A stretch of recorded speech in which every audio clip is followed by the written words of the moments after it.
अस्सलाम वालेकुम students, next MCQs है हमारे पास 25। If A and B are two events defined in sample space S, then probability of A difference B. ये हमारे पास बुक है स्टैटिक्स की, शेर मोहम्मद ने लिखी है। इसका पेज नंबर 217 है। वहां पे रूल ऑफ लॉ जो है वो हम यूज करेंगे। Probability of A intersection B, ये हमारे पास किसके इक्वल है? probability of A and probability of B difference. A where probability of A does not equal to 0. एक फार्मूला आपके पास ये हो गया, इसको 1 का नाम दे दें। और दूसरा फार्मूला स्टूडेंट आपके पास probability of A intersection B which is equal to probability of B और probability of A difference B where probability of B does not equal to 0। इसको स्टूडेंट इक्वेशन 2 का नाम दे दें। अब देखें इक्वेशन 1 और 2 को कंपेयर कर लें, ठीक है।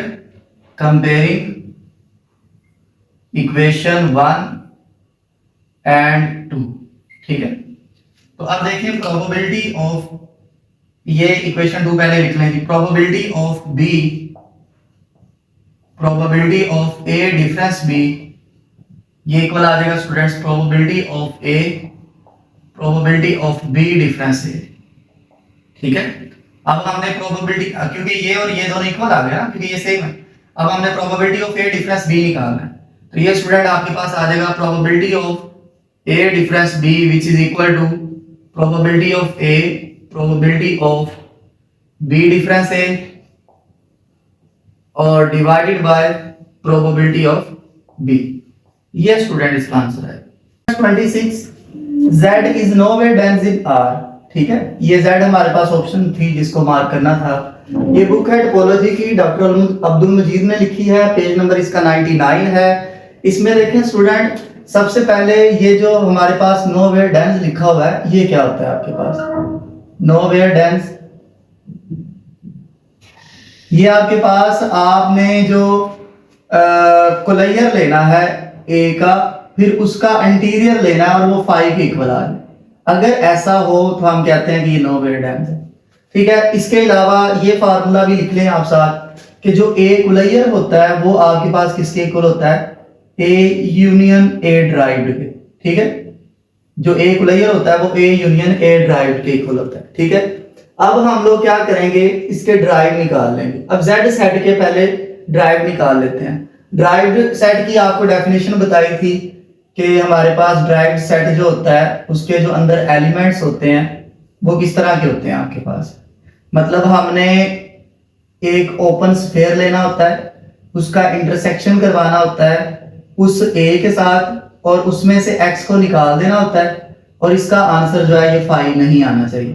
तो हम फिर कहते हैं कि ये जो x पॉइंट होगा ये हमारे पास क्या होगा? ड्राइव्ड सेट का एलिमेंट होगा, ठीक है। ये ड्राइव्ड एलिमेंट की डेफिनेशन है, होगी बात क्लियर? अच्छा, अब देखें Z हमारे पास क्या है यहाँ पे स्टूडेंट्स? Z है हमारे पास 0 1 2 3 एंड सो ऑन, और इस तरफ -1 -2 एंड सो ऑन, ठीक है। अब देखें अगर मैं इसको रियल लाइन पे ड्रॉ कर लेता हूँ, ये देखें स्टूडेंट, ये हमारे पास रियल लाइन है -∞ से +∞। अब देखें इस पे ये नंबर्स ड्रॉ कर लेते हैं जो Z है हमारे पास। अब देखें ये 0 है, ये आपके पास 1 है 2 है 3 है -1 है -2 है -3 है, इस तरह करके, ठीक है। अब हमने क्या करना होता है, ड्राइव्ड सेट की डेफिनेशन के मुताबिक एक एलिमेंट लेना है रियल नंबर में से, और वो रियल नंबर जो है उसके गिर्द ओपन स्फीयर बनेगा, ठीक है, या ओपन इंटरवल बनेगा। सपोज कर ले मैं ये 1 ले लेता हूं, इस 1 के गिर्द क्या बनेगा? ओपन इंटरवल बनेगा, ठीक है। अब इस 1 के लिए आपको क्या बताया कि ये क्या होगा? 1 माइनस एप्सिलॉन होगा और ये क्या होगा? 1 प्लस एप्सिलॉन। ये इसका जो रेडियस होता है ना, ये एप्सिलॉन है। एप्सिलॉन जो होता है वो अप्रोचेस टू 0 होता है, लेकिन ये पॉजिटिव नंबर होता है आपके पास, ठीक होगी बात। तो अब आपके पास ये जो ओपन स्फीयर बनेगा 1 माइनस एप्सिलॉन और 1 प्लस एप्सिलॉन, ठीक है। अब ये जो है इसका इंटरसेक्शन करना है हमने इस Z के साथ, क्योंकि ये जो Z है ये सबसेट है R का। इसके साथ अब हम इसका इंटरसेक्शन करेंगे और इसमें से इस 1 को निकाल देंगे। इस z में से 1 को निकाल दें। जब 1 इस z में से निकल जाएगा उसका इंटरसेक्शन करेंगे इसके साथ। अब देखिए ये जो ओपन स्फीयर है इसके ये वाले जो बाकी एलिमेंट्स है ना, ये वाले और ये वाले, इनका जब z के साथ इंटरसेक्शन करेंगे, क्योंकि z में पॉइंट्स वाले एलिमेंट नहीं है तो इंटरसेक्शन में कोई भी एलिमेंट नहीं आएगा, तो ये फाई आ जाएगा। इसी तरह स्टूडेंट अगर जीरो की बात कर ली जाए तो जीरो जब निकल जाएगा फिर भी उसका आंसर फाई आ जाएगा। तो मतलब हर एलिमेंट के लिए ऐसा होगा, क्योंकि इंटीजर सेट में आपके पास पॉइंट्स वाले नंबर नहीं है, तो फिर आपके पास z का जो ड्राइव्ड सेट आएगा वो आपके पास क्या आ जाएगा, फाई आ जाएगा। क्लियर होगी बात। अब हमारे पास a का कोलेयर किसके इक्वल होता है, a यूनियन a ड्राइव्ड। हम z की बात कर रहे हैं तो फिर z का जो कोलेयर है वो आपके पास किसके इक्वल होगा, z यूनियन z ड्राइव्ड। अब देखिए स्टूडेंट यहां पे अगर हम लोग ये फार्मूला यूज करें z यूनियन z ड्राइव्ड तो z कोलेयर मिल जाएगा, हमें a कोलेयर चाहिए मतलब z कोलेयर चाहिए, तो z union z derived. Clear होगी बात। तो आप देखें ये आपके पास फिर क्या आ जाएगा, z क्या है 0 plus minus 1 plus minus 2 plus minus 3, ठीक है ना जी। ये आपके पास आ जाएगा 0 plus minus 1 plus minus 2 and so on, और यूनियन 5। जब इसके साथ इसको 5 करेंगे तो ये सेट आपके पास फिर दोबारा वही सेट आ जाएगा। अब इसका लेना है इंटीरियर, इस z कोलेयर का अब क्या लेना है, इंटीरियर। इंटीरियर लेने से पहले स्टूडेंट आपको इंटीरियर की डेफिनेशन का पता होना चाहिए। अब देखें इंटीरियर की जो डेफिनेशन है वो आपके पास क्या होती है, इंटीरियर ऑफ एन एलिमेंट। आपने क्या करना है, जैसे ओपन सेट की डेफिनेशन पढ़ी है ना, वो हमारे पास ओपन सेट के लिए क्या होता है, हमने एक मीट्रिक स्पेस लेनी होती है, सपोज कर ले एक्स डी लिया मीट्रिक स्पेस, और हमने क्या करना है, एक सबसेट लेना है इसका A। क्लियर होगी बात। और इस सबसेट में जितने भी एलिमेंट्स हैं वो किसी ना किसी ओपन स्फीयर के सेंटर हों। इस सबसेट में जितने भी एलिमेंट्स हैं वो किसी ना किसी ओपन स्फीयर के सेंटर हो, तो वो जो ओपन स्फीयर है वो सबसेट हो इस A का, ठीक है। तो हम कहते हैं ये जो x है, अब ये x A में भी बिलोंग कर रहा है, ये जो x है ये इसका इंटीरियर पॉइंट है। और इंटीरियर सेट क्या होता है, जिसमें सारे इंटीरियर पॉइंट्स को क्लोज कर दिया जाता है, ठीक है। अब देखें अब हमने क्या करना है, z कोलेयर का इंटीरियर लेना है। अब देखिए z कोलेयर तो आपके पास ये आ गया। अब यहां पे देखिए z कोलेयर बेसिकली z के इक्वल है। अब ये माइनस इनफिनिट है और ये आपके पास क्या है, प्लस इनफिनिट। अब देखें z कोलेयर के एलिमेंट्स लिख रहा हूं मैं, मतलब क्योंकि ये z के इक्वल ही है तो मतलब z के ही एलिमेंट लिखे जाएंगे, ठीक है। तो यहाँ पे आपके पास क्या आ गया जी, 0, यहाँ पे 1 2 3 माइनस 1 माइनस 2 माइनस 3। अच्छा स्टूडेंट अगर मैं इस 1 को सेंटर मान लूं, चले 1 नहीं 2 ले लें, आप इस 2 को सेंटर मानूं और जो ओपन स्फीयर बनाऊं तो वो क्या बनेगा, 2 minus epsilon comma 2 plus epsilon. ये आपके पास वो ओपन इंटरवल बन चुका है। तो ये जो ओपन इंटरवल है ये सबसेट है इस z का। अब उस a की जगह किसने ली हुई है, इस z ने, ठीक है। ये इसका सबसेट है नहीं है, यहां क्या ले कि z कोलेयर का ये सबसेट है नहीं है, क्योंकि आपके पास 2 माइनस एप्सिलॉन और 2 प्लस एप्सिलॉन के दरमियान पॉइंट्स वाले नंबर भी हैं, लेकिन z कोलेयर में पॉइंट्स वाले नंबर नहीं है, तो मतलब ये इसका सबसेट ही नहीं होगा। जब ये इसका सबसेट नहीं होगा तो फिर z कोलेयर का जो इंटीरियर होगा वो क्या आएगा, फाई है, क्योंकि ये बात ही नहीं होल्ड कर रही।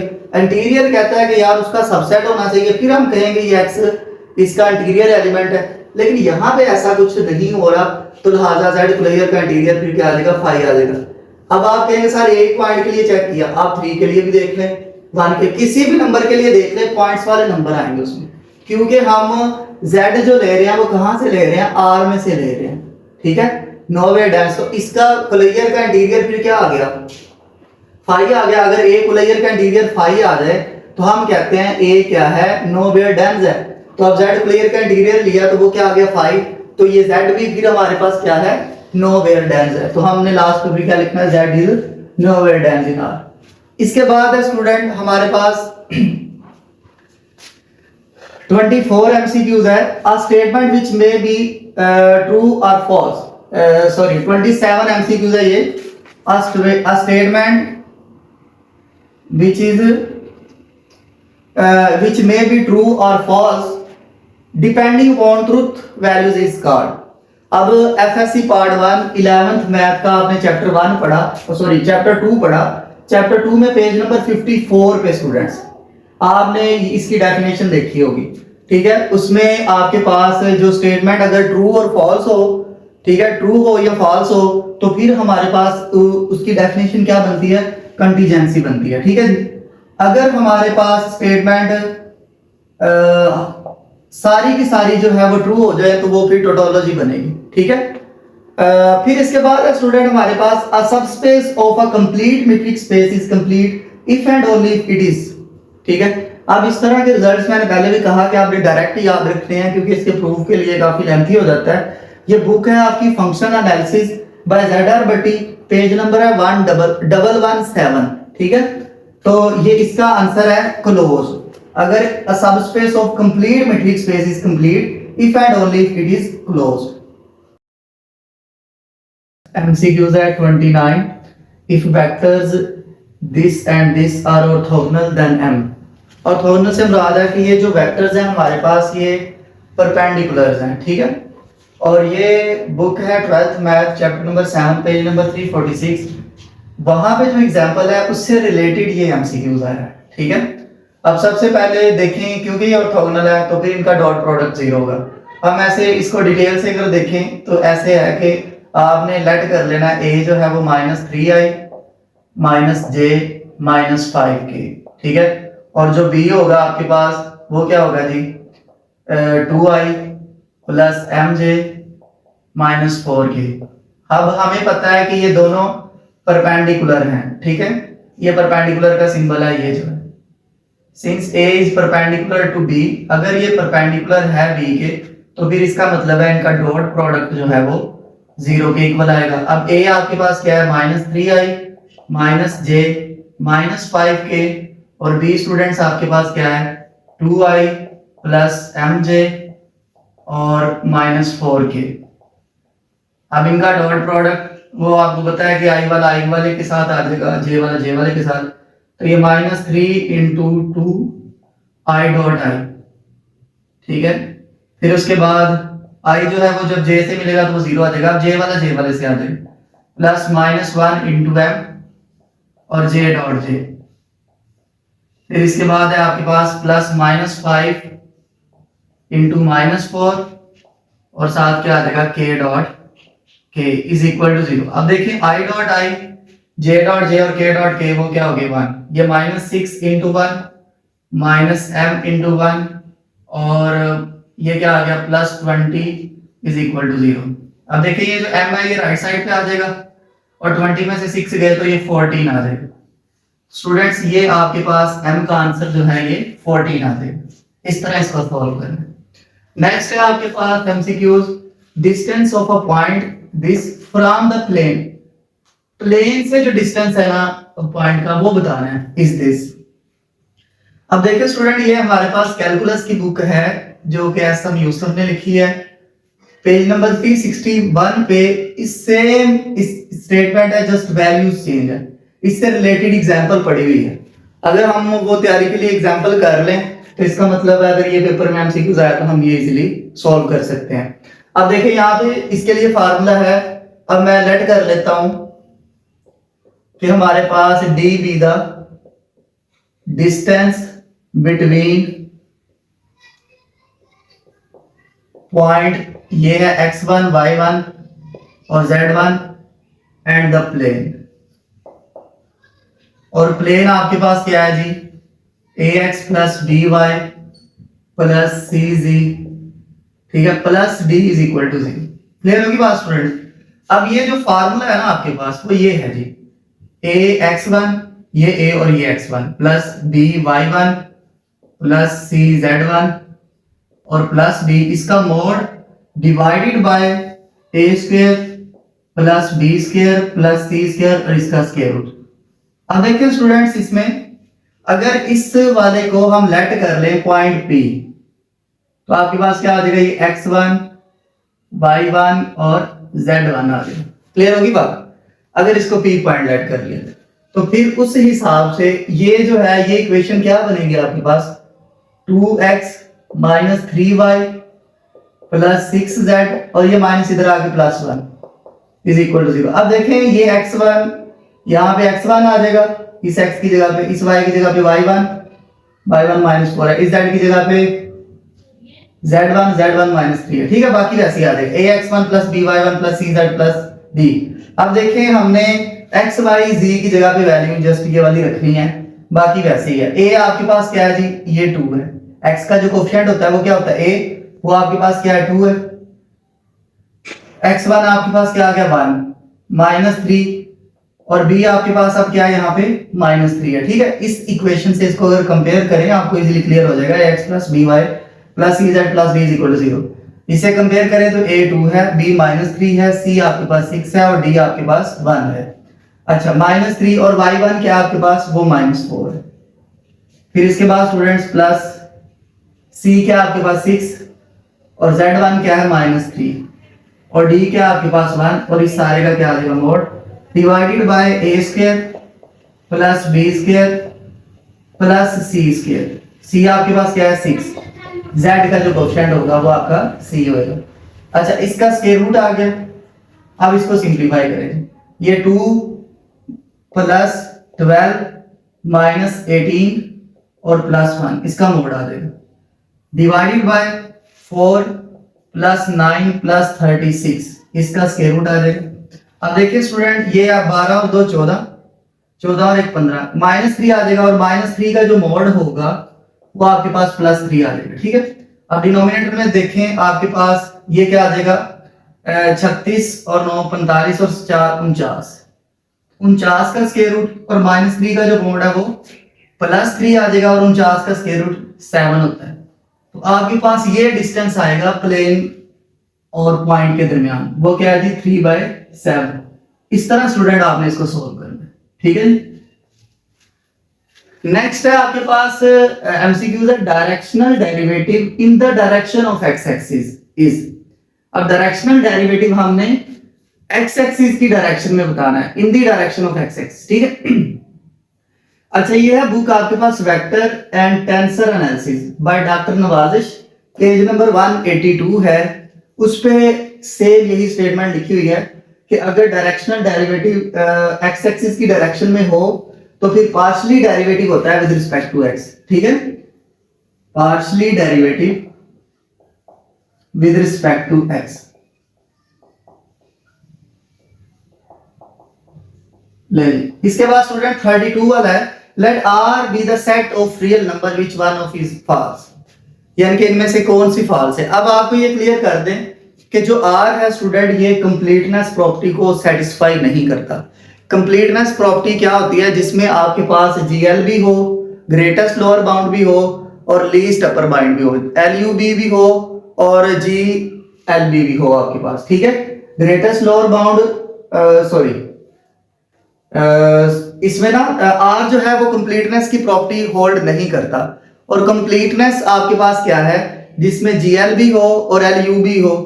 अब देखें R जो है ना तो वो GLB की प्रॉपर्टी को होल्ड करेगा ना LUB की प्रॉपर्टी को होल्ड करेगा, दोनों को होल्ड नहीं करेगा। तो इसका मतलब है अब यहाँ पे क्या कह रहा है, एवरी ऑर्डर्ड फील्ड है GLB एंड LUB। तो अब वो कहता है ये दोनों ही रखता है, तो कंप्लीटनेस प्रॉपर्टी कहती है कि ये दोनों कंप्लीटनेस प्रॉपर्टी में तो होल्ड करते हैं लेकिन R तो कंप्लीटनेस है ही नहीं, तो लिहाजा ये वाली जो वैल्यू है ये आपकी फॉल्स होगी। और ये जो आपके पास उसने पूछा फॉल्स कौन सी है। ठीक है, और ये जो है बुक है calculus SM Yusuf, page number 5, वहां पे ये स्टेटमेंट लिखी हुई है कि R कंप्लीटनेस प्रॉपर्टी को सेटिस्फाई नहीं करता। 33 integral -5 dx plus x dy on the region of this x square over a square plus y square over b square is equal to 1 is। ठीक है, आप देखें स्टूडेंट ये जो इक्वेशन है आपके पास ये एलिप्स की इक्वेशन है। ठीक है, और एलिप्स की पैरामीट्रिक इक्वेशंस क्या होती हैं, the parametric equations of ellipse are, the parametric equations of ellipse are, वो आपके पास क्या होंगे students, x is equal to a cos theta, y is equal to b sine theta. ठीक है, अब देखिए ये जो हमारे पास जो हमने वैल्यू फाइंड करनी है, ठीक है, उसमें वैल्यू पुट कर देंगे एक्स ए कोस थीटा और वाई बी साइन थीटा। इसका डिफरेंशियल भी ले लें तो डी एक्स स्टूडेंट आपके पास आ जाएगा माइनस ए साइन थीटा और साथ डी थीटा आ जाएगा। अब इसकी बात करें तो डी वाई आपके पास बी कोस थीटा और साथ स्टूडेंट्स डी थीटा आ जाएगा। ठीक है, अच्छा अब आपने क्या करना है, ये सारी की सारी वैल्यूज अब आप पुट कर लेनी। ठीक है, तो ये स्टूडेंट्स हम लोग पुट कर रहे हैं, तो देखिएगा आपके पास क्या आ जाएगा, integral minus b sine theta और डी एक्स है आपके पास ए कोस थीटा। ठीक है, सॉरी डी एक्स है आपके पास माइनस ए साइन थीटा और डी थीटा। ठीक है, और फिर हमने x की वैल्यू पुट कर देनी। x आपके पास क्या है, a cos थीटा और dy क्या आपके पास b cos थीटा और d थीटा आ जाएगा। ठीक है, अच्छा आप देखें स्टूडेंट्स, जब हम इसको मल्टीप्लाई करेंगे तो ये a b sine square theta आ जाएगा। ठीक है, और जब आप इसको मल्टीप्लाई करवाएंगे तो ये भी a b sine cos square theta आ जाएगा।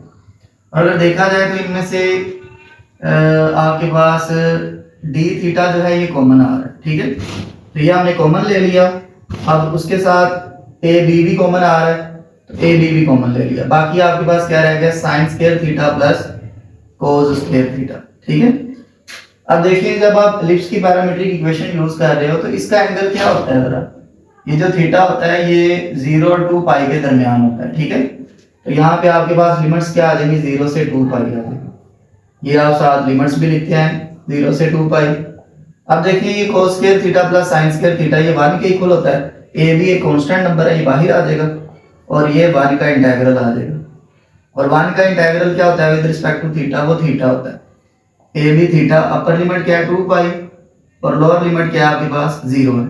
तो ये आपके पास क्या आ जाएगा, a b into 2 pi minus theta. ठीक है, तो 2 पाई माइनस 0 सॉरी, तो जब ये इसको लिखेंगे तो वो आपके पास क्या आ जाएगा, 2 पाई ए बी आ जाएगा। तो स्टूडेंट आपका ये जो आंसर है ये 2 पाई ए बी आ जाएगा। क्लियर होगी बात। अब नेक्स्ट है हमारे पास एमसीक्यूज है, maximum value of directional derivative of this function at this point is. ये बुक है vector and tensor analysis by doctor Nawazish, page number 182 है। ठीक है, अच्छा आप देखिए maximum value of directional derivative का फार्मूला क्या होता है, मैक्सिमम वैल्यू ऑफ डी मैं लिख लेता हूं डायरेक्शनल डेरिवेटिव। इसका फार्मूला आ जाएगा स्टूडेंट्स, जो आपको स्केलर फंक्शन दिया गया होगा डेल डैट फंक्शन और उसका मोड आ जाएगा। अगर फाई दिया तो फाई आ जाएगा, एफ दिया तो एफ आ जाएगा। ठीक है, अब देखिए स्टूडेंट हमने डेल फाई निकालना है और इसका फिर मोड आ जाएगा। अब आपको पता है कि डेल फाई कह रहा हूं डेल एफ। ठीक है, अब आपको पता है कि डेल किसके इक्वल होता है, वो हमारे पास होता है partial by partial x i plus partial by partial y j plus partial by partial z के आ जाएगा। अच्छा अब देखें अगर हम डेल एफ लिखते हैं तो यहाँ पे फिर एफ क्या हो जाएगा, मल्टीप्लाई हो जाएगा। ठीक है, इन सब के साथ एफ जो है वो मल्टीप्लाई हो जाएगा ऐसे। अच्छा अब एफ की वैल्यू रख दे जरा, एफ क्या है आपके पास एक्स स्क्वायर ई की पावर वाई। तो यहाँ पे देखिए student partial by partial x square e की पावर वाई आ जाएगा। अब पार्शियल डेरिवेटिव में क्या होता है, अब यहाँ पे वैल्यू पुट कर दें एक्स स्क्वायर ई की पावर वाई और यहाँ पे भी वैल्यू पुट कर दें। ठीक है, तो आपके पास यहाँ पे क्या आ गया, आई आ गया। अब फिर वैल्यू पुट करें partial by partial z x square e की पावर वाई और यहाँ पे के आ जाएगा, ये सॉरी जे है। अब देखिए स्टूडेंट इसमें आपने पार्शियल डेरिवेटिव लेना है विद रिस्पेक्ट टू एक्स, तो आपके पास e की power y as a constant role play करेगा। x स्क्वायर के क्या आ जाएगा आपके पास 2x, तो e की पावर y कांस्टेंट है वो वैसे ही आ जाएगा और i भी वैसे ही आ गया। फिर उसके बाद यहाँ पे e की पावर y का डेरिवेटिव e की पावर y और x स्क्वायर वैसे ही आ जाएगा। और j क्या, जैसे 2x का डेरिवेटिव लेते हैं ना 2 वैसे ही और x का डेरिवेटिव आ जाता है सेम उसी तरह ही। x स्क्वायर कांस्टेंट है वो वैसे ही और e की पावर y का डेरिवेटिव e की पावर y के वैसे ही और x स्क्वायर का डेरिवेटिव।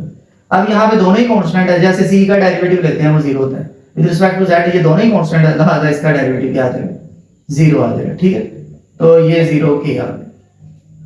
अच्छा अब देखिए स्टूडेंट इसके बाद हम वो पॉइंट पुट कर लेते हैं जो उसने पॉइंट दिया हुआ है। ये पॉइंट हमें उसने दिया हुआ है -2 और 0। तो अब इस पॉइंट पे इसको देखते हैं। तो एट -2 0, तो जब -2 0 इसमें रखेंगे तो हमारे पास डेल एफ जो है वो 2 इंटू -2 e की पावर 0 आई। फिर उसके बाद स्टूडेंट्स -2 का स्क्वायर e की पावर 0 और j, और ये तो 0 हो गया पहले, उसको छोड़ दें। तो ये -4i और +4j आ जाए, ठीक है। अब ये डेल फाई है। अब इसकी मैग्नीट्यूड ले लेते हैं स्टूडेंट्स। अब इसकी मैग्नीट्यूड लेंगे तो -4 का स्क्वायर और +4 का स्क्वायर, तो ये 32 बनेगा। तो 32 का स्क्वायर रूट आ जाएगा। और 32 को क्या लिखा जा सकता है स्टूडेंट्स? 16 मल्टीप्लाई बाय 2, तो ये 4 स्क्वायर रूट ऑफ 2 आ जाएगा। इसका आंसर जो है 4 स्क्वायर रूट ऑफ 2 आ जाएगा। तो ये आंसर इसका 4 स्क्वायर रूट ऑफ 2, ठीक है। इसके बाद है नेक्स्ट एमसीक्यूज है स्टूडेंट्स हमारे पास, the number of units in z under addition multiplication, ठीक है। अब z अंडर एडिशन मल्टीप्लिकेशन, ये आपके पास एक रिंग है, ठीक है। अब इसमें देखिए स्टूडेंट्स, आपने क्या करना है कि यूनिट्स की पहले डेफिनेशन को देख लेते हैं, ठीक है। यूनिट्स की डेफिनेशन क्या होती है आपके पास सपोज कर लें कि लेट कर लें आपके पास एक r है अंडर एडिशन मल्टीप्लिकेशन, ये आपके पास एक रिंग है, ठीक है। अब एक एलिमेंट जो है वो इस R में से बिलोंग करता है, ठीक है।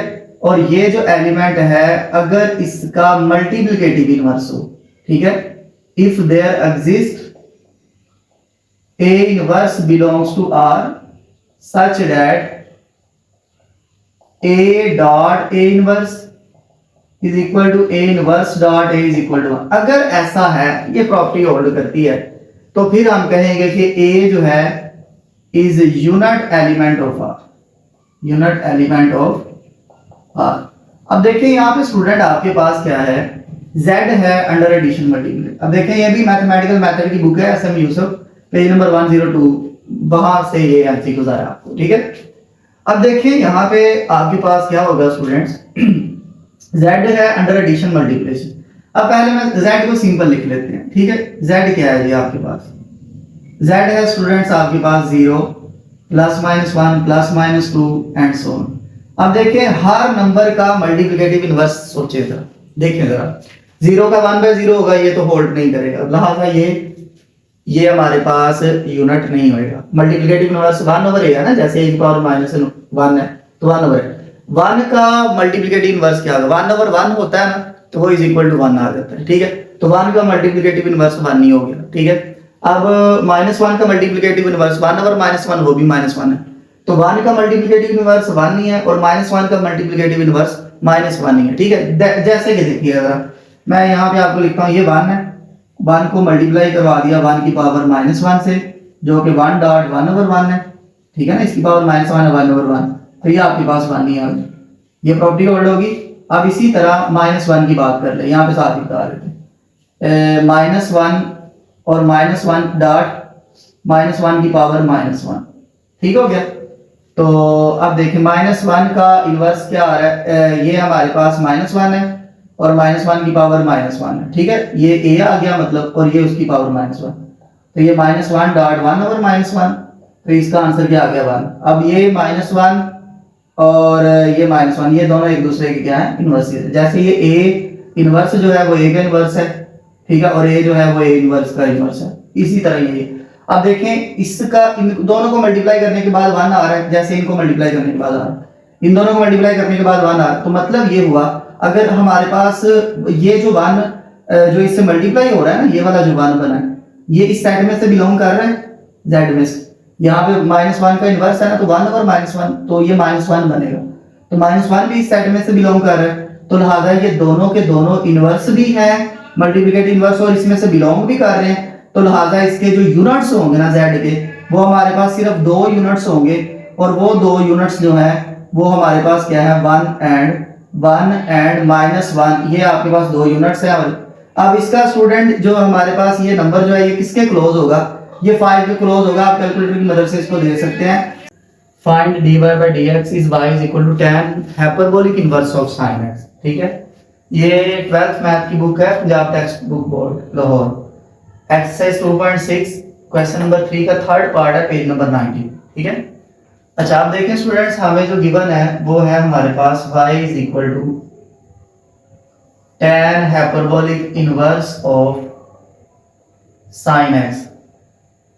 अब इसको डिफरेंशिएट कर लें with respect to x, so differentiate with respect to x, तो ये आपके पास आ जाएगा dy by dx which is equal to d by dx tan hyperbolic inverse of sin x। अब देखें स्टूडेंट, tan हाइपरबोलिक इनवर्स का फार्मूला क्या होता है डेरिवेटिव का। ठीक है, ये फार्मूला लिख रहा हूं मैं, formula of derivative of tan hyperbolic inverse of x। ठीक है, इसका फार्मूला होता है स्टूडेंट्स 1/1 माइनस एक्स स्क्वायर। अब देखें यहाँ पे आपके पास x क्या है, साइन x है, और साथ आपको पता है वो जो एंगल होता है उसका भी डेरिवेटिव होता है। यहाँ पे x है क्योंकि इसका 1 होता है तो हम सिंपल इसको 1/1 माइनस एक्स स्क्वायर लिख लेंगे। अब ये फार्मूला इस पे अप्लाई करें तो 1/1 माइनस साइन स्क्वायर x, और फिर उस साइन का डेरिवेटिव आ जाएगा। साइन का डेरिवेटिव क्या होता है जी, कोस, और 1 माइनस साइन स्क्वायर ये कोस स्क्वायर के इक्वल होता है। ठीक हो गया, और ये स्टूडेंट कोस कोस से कैंसिल, तो 1 बाय कोस किसके इक्वल हुआ, सीकंड के, तो ये इसका आंसर आना था सीकंड x। ठीक है। अच्छा नेक्स्ट एमसीक्यू है, if population increases from 3 billion to 6 billion. हमने इसको डिवाइड कर लेना बिलियन और ईयर्स में। अब बिलियन 3 से 6, ठीक है, बिलियन में 1940 से 1960 से 2000 तक, 1960 से 2000 तक। ठीक है, अब इसके दरमियान कितने साल बन रहे हैं ये देखना है स्टूडेंट साहब, 40 बन रहे हैं। 3 से 6 बिलियन तक जाए तो कितने बिलियन बन रहे हैं, 3 बिलियन बन रहे हैं। कहता है then when will it be 18 billion. कहता है कि हमारे पास if population increasing from 3 billion to 6 billion, कहता है अगर पॉपुलेशन 18 बिलियन हो जाए तो हमारे पास ईयर कौन सा होगा। ये 1960 से 2000 है ना, तो अब आपके पास हमने कहां तक पहुंचना है, 18 बिलियन तक पहुंचना है। 6 से फिर 9 तक जाएंगे, ठीक है, फिर 9 से 12 तक, क्योंकि इनके दरमियान डिफरेंस 3 का ही है ना, फिर 12 से 15 तक, फिर 3 का 15 से फिर क्या आ जाएगा 18 तक आ जाएगा। अब देखिए इधर क्या है, ईयर कितना डिफरेंस है 40 का, इधर 3 का डिफरेंस था, उसी हिसाब से हम 3 का डिफरेंस बनाते हुए 18 तक पहुंचे। यही बोला ना उसमें 18 बिलियन। अब देखें इसमें 40 का डिफरेंस है, अब 40 का डिफरेंस इसमें बनाते जाएं, फिर अब 2000 से कहां तक जाएंगे हम लोग, 2040 तक, फिर 2040 से कहां तक जाएंगे 2080 तक, फिर 2080 से कहां तक जाएंगे हम लोग 2120 तक, फिर 2120 से कहां तक जाएंगे 2160 तक। ले जी, जब 18 बिलियन पॉपुलेशन होएगी तब आपके पास कौन सा ईयर चल रहा होगा 2160, ये इसका आंसर है। क्लियर होगी बात, तो इस तरह आपने इसको चेक करना। अब इसके बाद है number of vertices of all degree graph. Graph theory में से ये क्वेश्चन आया, कहता है अब आपके पास डिग्री क्या होती है ये पहले क्लियर कर लें। आपके पास फर्ज कर लें कि ग्राफ है, ये है, मैं सपोज कर लेता हूं, ठीक है, चले ये इतना ही ग्राफ सपोज कर लें। अब देखें इस वर्टेक्स, इसको बोलते हैं वर्टिसेस, और ये जो लाइनें आपको नजर आ रही हैं इसको बोलते हैं एजेस। अब इस वर्टेक्स के साथ कितने एजेस जुड़े हुए हैं या कितने वर्टिसेस कनेक्टेड है इस वर्टेक्स के साथ, इस वर्टेक्स के साथ 1 और 2 वर्टिसेस कनेक्टेड है, या इस वर्टेक्स के साथ कितने एजेस हैं। अब देखें 2 एजेस हैं इस वर्टेक्स के साथ, तो इसकी डिग्री क्या होगी 2 होगी। क्लियर होगी बात। तो अब देखें अगर हमारे पास इस वर्टेक्स की बात करें तो ये जो वर्टेक्स है इसकी डिग्री क्या होगी, इसके साथ ये कनेक्टेड है या एक एज है इसके साथ, तो इसकी डिग्री 1 होगी। इस वर्टेक्स की भी डिग्री क्या होगी 1 होगी। क्लियर होगी बात। अगर मैं इनको नाम दे दूं ना u v w का, u v और w, अब मैं आपसे पूछूं डिग्री ऑफ u क्या है, अब फौरन बता देंगे 2 है। अगर डिग्री ऑफ v की बात की जाए तो वो 1 है, डिग्री ऑफ w की बात की जाए तो वो भी 1। अब वो क्या कह रहा है, number of vertices of odd degree graph, odd degree graph से मुराद ये है कि ऐसा ग्राफ जिसमें तमाम वर्सेस की डिग्री जो है वो ओड हो। अब देखिए इसकी डिग्री क्या आ रही है, 2 आ रही है, तो ये सही बात नहीं है। आप एक लाइन और लगा लें यार। अब इसकी डिग्री क्या आ गई, यू वी डब्ल्यू, इसको एक्स का नाम दे दें। अब इसकी डिग्री क्या आ गई आपके पास स्टूडेंट्स, अब इस यू की डिग्री क्या आ गई है, 3 आ चुकी है। डब्ल्यू की डिग्री भी 1 है, एक्स की भी 1 है और वी की भी 1 है। अब देखें जो अब ये बन गया ओड डिग्री ग्राफ। क्लियर होगी बात, हर एक की डिग्री जो है वो ओड है आपके पास। यू की 3 है, इसकी 1 है, इसकी भी 1 है। अब देखें अगर ये ओड डिग्री ग्राफ है तो इसके वर्सेस काउंट कर लें, 1 2 3 4, तो इसके वर्सेस क्या आ गए 4, तो 4 क्या है, एक इवन नंबर है, तो फिर इसका आंसर क्या आना था, इवन आना।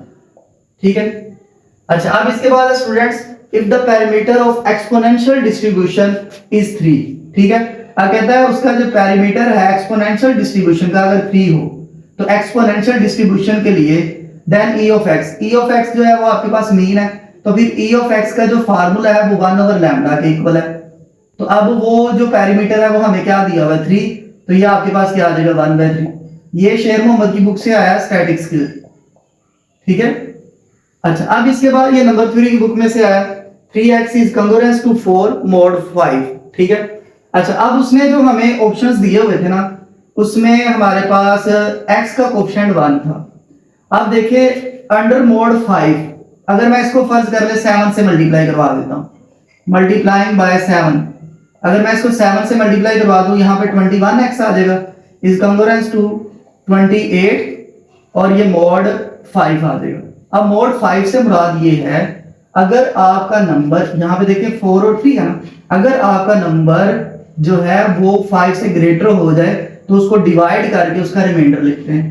अब ये 21 है, 21 को 5 पे डिवाइड करें, 5 4 जा 20, तो रिमाइंडर क्या आ गया 1, तो इस x का कोएफिशिएंट क्या आ जाएगा, 1 आ जाएगा।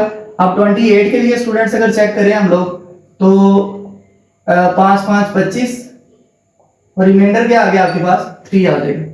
इसका रिमाइंडर आपके पास अब 3 आ चुका है, तो अब यहाँ पे क्या आ जाएगा 3, और ये क्या आ गया mod 5।